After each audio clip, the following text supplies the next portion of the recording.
Kalau kita lihat tadi Habib Abdullah bin Husain bin Thohir ini cucu Nabi Muhammad. Memberi contoh zikirnya, tahlilnya berapa puluh ribu kali. Selawatnya buat Nabi Muhammad tadi disebutkan sehari itu 25.000 buat kakeknya Rasulullah Shallallahu Alaihi Wasallam. Shallu ala Nabi. Kita berapa kali sehari selawat sama Nabi? Berapa?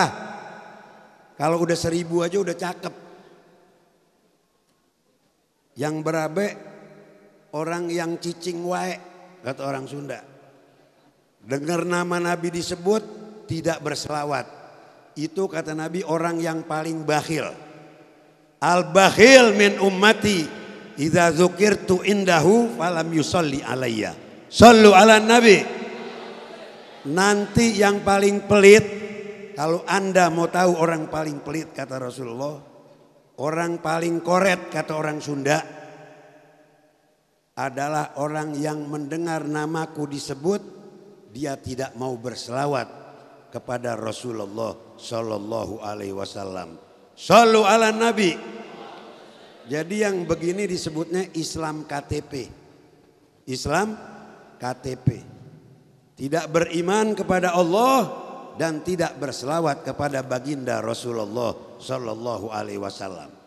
Kalau kita lihat seorang wali Allah yang mempunyai kedudukan yang sangat tinggi dan dia adalah tetesan darah Nabi Muhammad Shallallahu Alaihi Wasallam. Guru besar para imam-imam di dunia ini termasuk Sohibul Maulid Simtuduror Al-Habib Ali bin Muhammad bin Husain Al-Habsyi tarabba indal Habib Abdullah bin Husain bin Thohir. Bagaimana hebatnya Habib Abdullah bin Husain bin Thohir. Yang kita baca maulid itu adalah karangan anak didik beliau. Yang dikader oleh Habib Abdullah bin Husain bin Thohir. Yang kita baca kitab maulidnya Simtuduror yang sekarang sudah tersebar di bumi pertiwi ini. Alhamdulillah. Berarti kita baca itu sama dengan kita baca kepada Habib Ali bin Husain bin Thohir. Kemudian sama kita dengan mendapat keberkahan dari gurunya Al-Habib Abdullah bin Husain bin Thohir. Alhamdulillah. Semua sumber ilmu pengetahuan ini adalah berdasarkan taklim. Belajar. Mumpung ada pondok pesantren di sini, yang memberi pelajaran adalah dari keluarga aulia Allah, yaitu dari keturunan Al-Habib Abdullah bin Husain bin Thohir. Alhamdulillah. Ta'allam falaisal mar'u yuladu aliman. Belajar, kata Sayyidina Ali, tidak ada orang lahir dari perut ibunya menjadi orang yang alim. Semuanya itu al-ilmu bitta'allum, ilmu itu dengan belajar. Jangan menghayal. Rajin adalah merupakan torigoh dari Bani Alawi. Al-ilmu, al-akhlak, wal amal. Semua itu adalah merupakan patokan daripada torigoh yang telah ditanamkan oleh kita punya keluarga dan datuk-datuk kita yang dekat kepada Rasulullah Shallallahu Alaihi Wasallam. Anda lihat mata rantai silsilah yang disebutkan tadi. Beliau adalah keturunan daripada Sayyidina Al-Imam Muhammad Al-Baqir Ibn Al-Imam Ali Zainul Abidin Ibnu Sayyidina Husain Asy-Syahid Ibnu Ali Ibni Abi Talib wa Ibnu Fatimatu Zahra binti Rasulillah Sallallahu Alaihi Wasallam. Imamul A'immah, mereka adalah imamnya para imam-imam di dunia. Termasuk 4 mazhab, semuanya adalah keluaran daripada sekolahan Ahlul Bait, keluarga Rasulullah Sallallahu Alaihi Wasallam. Termasuk imam kita, Imam Syafi'i radhiyallahu an, adalah mengambil ilmu pengetahuan dari keluarga besar Nabi Muhammad Sallallahu Alaihi Wasallam. Sehingga mayoritas kita yang ada di bumi Indonesia ini bermazhab kepada mazhab Syafi'i. Alhamdulillah. Semua ini adalah merupakan didikan para wali Allah.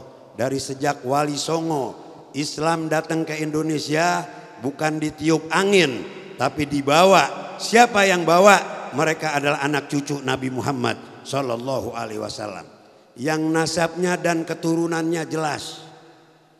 Rasulullah Sallallahu Alaihi Wasallam satu-satunya Nabi yang keturunannya sampai hari kiamat dijamin oleh Allah Subhanahu Wa Taala. Kulu hasabin wa nasabin yanqati'u yaumal qiyamah illa hasabi wa nasabi. Setiap keturunan akan putus sampai hari kiamat kecuali keturunanku dan nasab yang bersambung kepadaku, kata Rasulullah Sallallahu Alaihi Wasallam. Shallu ala Nabi. Nah, di pesantren Al Husaini ini adalah merupakan keturunan yang bernasab kepada Sayyidil Wujud, Sayyidina wa Maulana Muhammad. Insya Allah ilmu yang kita dapat berkah karena bersumber langsung daripada zuriatur Rasul Sallallahu Alaihi Wasallam. Kebesaran Nabi Muhammad Sallallahu Alaihi Wasallam dibuktikan dengan dakwahnya, anak cucu dan keturunannya yang mempertahankan Al-Quranul Karim. Di sini kita diduduk Al-Quran, diajari Al-Quran. Alhamdulillah ada tahfidzul Quran, Beb ya. Ada tahfidzul Quran. Itu wasiat mukjizat terbesar dari Nabi Muhammad Sallallahu Alaihi Wasallam. Sebagai warisan dari Nabi Muhammad yang akan dijamin sampai hari kiamat.